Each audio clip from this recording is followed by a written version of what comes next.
प्रिय अभ्यर्थियों, आप सभी का हमारे चैनल यूनि विकास में स्वागत है। आज हम लोग एक ऐसे महत्वपूर्ण मुद्दे पे बात करेंगे जिसका संबंध आपके एग्जामिनेशन से है ही, साथ ही यह टॉपिक जो है आम नागरिकों के लिए भी काफी महत्वपूर्ण है।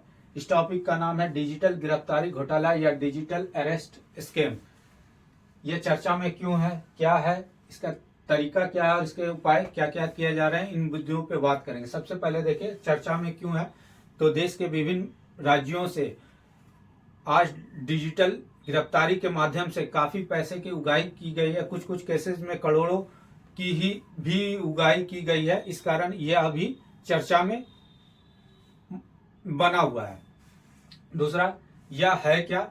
यह एक ऐसी अवधारणा है जिसमें व्यक्ति को कानून का भय दिखाकर गिरफ्तार करने या फर्जी कानूनी कार्रवाई करने की धमकी जाती है और इसके बदले उससे पैसे की उगाही की जाती है।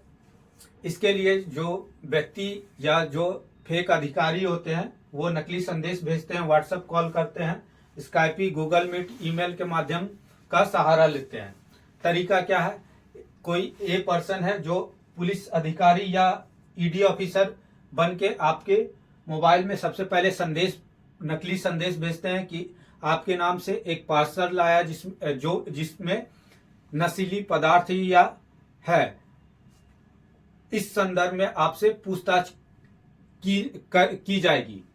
उसके बाद आपको कहा जाएगा कि आप फोन कॉल हमारा उठाइए। फिर आप फोन कॉल जैसे उठाते हैं तो आपसे कोई व्यक्ति अधिकारी बन के, इन्फोर्समेंट डायरेक्टर ऑफिसर या पुलिस अधिकारी बन के पूछताछ करना आरंभ करता है। उसके बाद कहा जाएगा आपसे वीडियो कॉल पे आइए।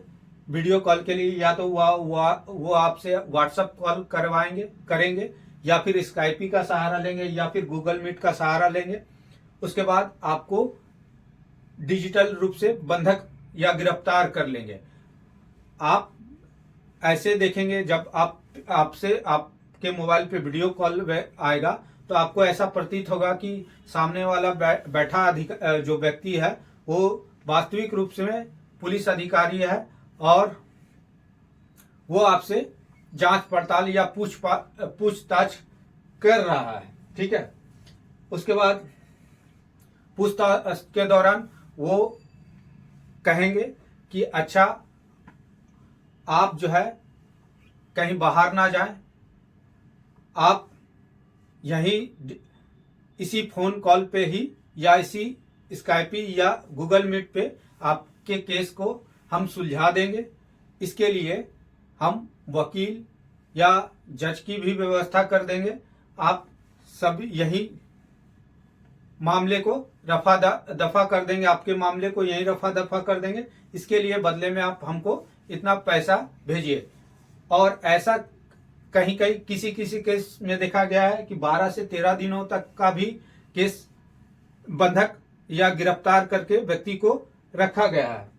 जब पैसे मिल जाते हैं, उनके अकाउंट में ट्रांसफर हो जाते हैं, तो फिर वो आपको मुक्त कर देते हैं और आपको बाद में मालूम चलता है कि हमने जिस पैसे को ट्रांसफर किया गया वो एक साइबर अपराध के तहत किसी गलत अकाउंट में पैसे की ट्रांसफर हो गई है। यही है डिजिटल गिरफ्तारी और इसके तरीके। आगे हम लोग देखेंगे इसके सरकार के द्वारा क्या क्या उपाय किए जा रहे हैं। डिजिटल गिरफ्तारी से बचाव के उपाय को देखें तो व्यक्ति के स्तर पे अगर कोई फेक मैसेज वगैरह इस प्रकार का आता है, धमकी भरा मैसेज आता है, तो पहले रुके, सोचे और उसके बाद उस पर एक्शन ले। दूसरा, अज्ञात लिंक पर क्लिक ना करें। कोई भी पूछताछ थाने में सशरीर किया जाता है, ना कि आपको किसी डिजिटल माध्यम से किया जाता है। फिर है सरकार के स्तर पे गृह मंत्रालय के द्वारा 14C यानी भारतीय साइबर अपराध समन्वय केंद्र की स्थापना की गई। इसमें भी आप अपनी शिकायत दर्ज कर सकते हैं। फिर 1930 नंबर 1930 नंबर का डायल करें। साइबर दोस्त जैसे पोर्टल चलाया गया है, उस पे भी आप अपनी इन चीजों का जानकारी दे सकते हैं। आरबीआई के द्वारा अभी हाल ही में 1 अप्रैल 2025 से यह व्यवस्था की गई है कि आरटीजीएस सेवा या एनईएफटी सेवा के माध्यम से आप किसी फंड को ट्रांसफर करते हैं, जैसे आप अकाउंट नंबर डालेंगे तो यूपीआई के तरह, जैसे जिस प्रकार हम लोग यूपीआई में मोबाइल नंबर डालते हैं तो किसी व्यक्ति का नाम आता है, उसके बाद हम लोग फंड ट्रांसफर करते हैं, उसी तरह से आरटीजीएस या एनईएफटी सेवा के माध्यम से अगर किसी फंड को ट्रांसफर करेंगे तो लाभार्थी का नाम दिखने लगेगा। इससे आपको पता चल जाएगा कि हम सही व्यक्ति को पैसे ट्रांसफर कर रहे हैं या किसी फर्जी व्यक्ति को पैसे ट्रांसफर कर रहे हैं। इसके अलावा आप खुद जागरूक बने, अगर ऐसी धमकी वाला कॉल वगैरह आता है इसे तुरंत सूचित करें या फोन कॉल कट कर दे।